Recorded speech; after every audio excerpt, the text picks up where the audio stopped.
Hello, everyone.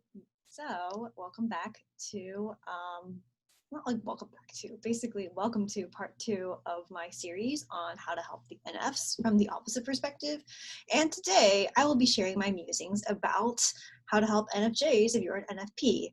Now, I know this video will probably not be as widely searched as the other one was, but I just want to give a shout out to you as an NFP. I'm sure that you're going through a lot trying to psychoanalyze and piece together everything about your NFJ friend. And I'm here to tell you that there is hope, but it's far simpler than you may realize. So basically, the thing that you need to keep in mind is they don't know their emotions as well as you might think they do just because they emote a lot. They're actually trying to put words to them. So what they really want is for someone to just listen to them and repeat back what they're hearing in their own words so it feels emotionally valid. I have an NFJ friend who said once that when she was really lonely, she was kind of in the middle of the night, like Google, is anyone else feeling XYZ way? And like find the people on Reddit or personality forums who also feel the same way or something.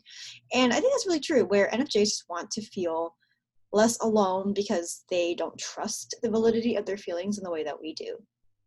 For example, if an NFJ friend is musing to themselves that they like feel betrayed by someone or are questioning if they have a right to feel XYZ negative emotions, usually it's the negative emotions they'll have trouble reconciling with.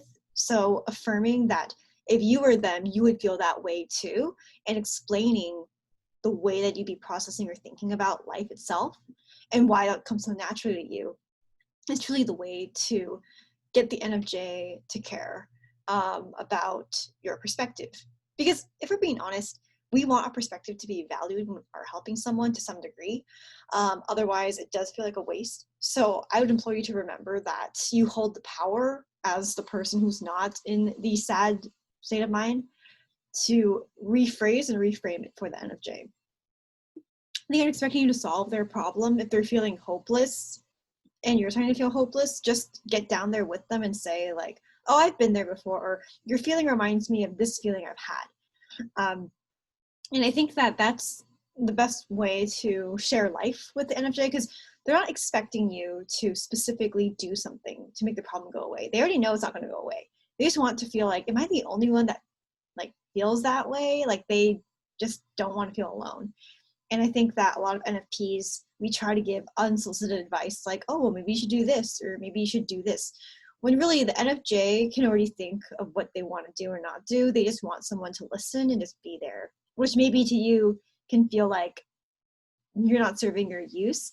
But I think like being a sounding board to some degree with your emotions is the best valuable thing you can offer an NFJ. And I find that this takes a lot of self-belief that your perspective is valuable and that just by being there and using different wording than they would use, that you can make a difference. And I've had a lot of trouble believing that in the past myself, because I'm like, is it really that simple? And I think when I try to like give solutions or like get annoyed with the NFJ, it triggers them more. So I think it is about like checking your energy levels as well before you try and go in and like basically rephrase and re-explain their feelings. Yeah, I invite all NFJs to sound off in the comments if you agree with that, because I do think that we give them too much credit that they have more extroverted thinking than we do, because I always know which facts about the world I'm reacting to that are creating the pain points for me, but NFJs do not go that way. So if they're like feeling guilty or sad, it can like get out of control really fast unless you give them the right, you hand them the permission to feel the negative emotions and explain why with your reasoning. Like, it's not about the solution to make the negative emotion go away. It's more about the fact that the negative emotion is even real. They want to even know that their feelings are valid and real. So that is something that I really would implore you to think about.